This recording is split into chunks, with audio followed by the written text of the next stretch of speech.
তো আমার ছাদ বাগানে অর্কিড দেখুন, অর্কিড হয়েছে। বলছিলাম না অর্কিড হয়েছে, এই দেখুন দুটো কালার এক জায়গায় করেছি আজকে। দুটো কালার কিন্তু দু রকম দেখুন। এই যে এটা একটু পিঙ্ক আর এটা একটুখানি দেখুন নখের কালারের। আর এই অর্কিডগুলো কিন্তু হলে অনেক দিন থাকে, অনেক দিন থাকে। আমার ছাদ বাগানে দেখুন অর্কিড গাছ অনেক আছে। আর এই যে বুদ্ধজুঁই, এই যে বুদ্ধজুঁই দেখুন কত সুন্দর হয়েছে দেখুন, দেখা যাচ্ছে কিনা জানি না। এই যে বুদ্ধজুঁইগুলা দেখুন কত সুন্দর হয়েছে।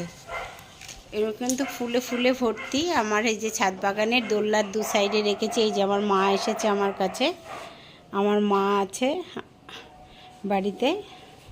এই যে দোলে একটু বসেছে, নিয়ে আসলাম উপরে একটু বসার জন্য। আর এই যে জুঁই গাছটা দেখুন কত সুন্দর জুঁই হয়েছে, জুঁই হয়ে ভর্তি হয়েছে এই যে। আর এই ফুল দেখুন। আর বিকেলের দিকে তো এখন অন্ধকার হয়নি, আলো একটু একটু আছে, দেখতে থাকুন। আমার বাগানে আমি এমনি আসলাম গাছের কাজ টাজ করার জন্য। এই যে এই এক ধরনের গাছ দেখুন, এই যে আমি স্প্রে করে দিচ্ছি আর কি। এগুলো পাতা হালকা ভিজিয়ে দিলেই হয়ে যায়। এটা ইনডোর প্ল্যান্ট, এগুলো কিন্তু সেটের মধ্যেই থাকে, এগুলো ইনডোরের গাছ। আমি লাগিয়ে গেছি, এখন দেখুন জল দিলে পাতাগুলোর কালারগুলো দেখুন কি সুন্দর দেখাচ্ছে, খুব সুন্দর লাগে এই পাতাগুলা।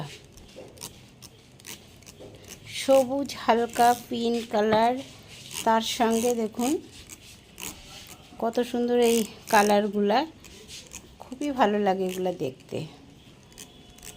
আর এই একটা গাছ, এটাও ছাতিম গাছের মতো। আমাদের যে ছাতিম গাছ আছে না, ওটাকেই বনসাই করে রেখেছি দেখুন, একটা টবের মধ্যে বনসাই করে রেখেছি, ছোটো একটা গোল টবের মধ্যে।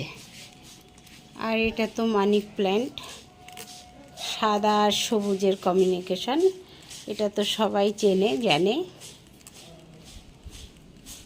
আর মানি প্ল্যান্ট তো আমার কাছে অনেক আছে, অনেক অনেক কালারের ভ্যারাইটিস আছে। এই যে দেখুন কত সুন্দর দেখতে লাগছে মানি প্ল্যান্ট। এটা লিপস্টিক ইনডোরের গাছ, এগ্লিমা। এটাও এগ্লিমার আর একটা ভ্যারাইটিস কালার। আর একটাও এগ্লিমা আছে, এই যে এই এগ্লিমাটার কালারটাও কিন্তু সুন্দর দেখুন, গ্রিন আর পিঙ্কের মধ্যে সবুজ। এটাও কিন্তু বেশ সুন্দর দেখতে লাগে আর কি। এটা ইনডোরে, ইনডোরে একটু আলো ছায়াতে রাখলেই কিন্তু এটা থেকে যায়। এটা লেমন ইয়েলো।